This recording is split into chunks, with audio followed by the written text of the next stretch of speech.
The jet hummed softly as it sliced through a sea of clouds. The first-class cabin glowed in warm golden light, quiet, polished, perfect. Yet amid the comfort and luxury, Ethan Cole looked completely out of place. He sat by the window in seat 2A, his posture straight, his expression unreadable, the way men practiced when they had nothing left to show. His designer suit was immaculate, his cufflinks gleaming under the cabin lights, but his eyes were hollow, fixed on the window, where his reflection looked back at him like a stranger. Outside, the sunset bled into the horizon, deep gold fading into violet. Inside, his chest felt empty. He'd built an empire, controlled industries, and made headlines for his ruthless business decisions. People whispered about his brilliance, his confidence, his unshakable calm, but no one whispered about the night he lost his wife, or how he stopped living the same day she did. The flight attendants passed by offering champagne. Ethan waved them off. He didn't drink anymore, and not since that night. "Hi." The small voice startled him. He turned to see a little girl, maybe 6 or 7, sitting in the next seat. She wore pink headphones with cartoon ears, and her legs barely reached the edge of the seat. She smiled at him shyly. "I'm Lily," she said. "What's your name?" "Ethan," he replied, glancing toward her sleeping mother beside her. "Hi, Mr. Ethan," she said brightly, then leaned forward to peek at his laptop. "Are you working?" "Just reading," he said, closing it. She studied him with that unnerving innocence children had, the kind that looked straight past money and suits, and saw the truth underneath. "Why are you so sad?" she asked softly. Ethan blinked. He almost laughed, a dry, startled sound.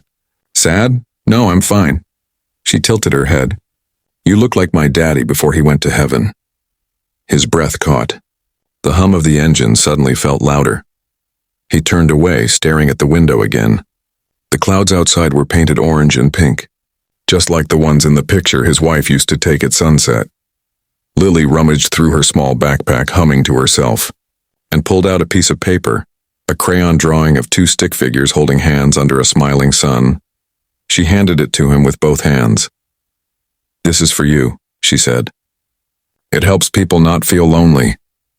Ethan looked at it for a long time. The lines were crooked, the colors bright and clumsy, but something about it hit him like a memory he didn't expect. He felt something warm sting behind his eyes. He forced a laugh, but it cracked halfway. "Thank you, Lily," he whispered. She grinned proudly, put her headphones back on, and started coloring another page. For the first time in years, Ethan didn't open his laptop. He just sat there, holding that drawing, listening to the sound of crayons and clouds, and realized that maybe he wasn't as numb as he'd thought. Dawn spilled through the cabin windows as the plane began its descent. The clouds below parted like slow waves, revealing the faint sparkle of a city waking up. Lily was asleep now, her head resting on her stuffed rabbit. Her small hand still held the corner of his sleeve, as if afraid he'd vanish. Ethan sat motionless beside her, the crayon drawing folded carefully in his hands. He couldn't stop staring at it. 2 stick figures, one smaller, one taller, both smiling under a bright yellow sun. He hadn't realized until now how long it had been since anyone had drawn him smiling. When the seatbelt light blinked on, the mother stirred and apologized softly. "I hope she wasn't bothering you. She talks too much when she's nervous." Ethan shook his head. His voice came out quieter than usual, softer. "She's a wonderful kid." The woman smiled tiredly. "Thank you. It's been hard since her father passed. She still talks to him in her dreams." Something inside him twisted. He swallowed hard and nodded. "She has a good heart. You should be proud." When the plane landed and the aisle filled with the shuffle of departing passengers, Lily woke up, blinking sleepily. "Are we there yet?" "Yes, sweetheart," her mother said, helping her with her bag.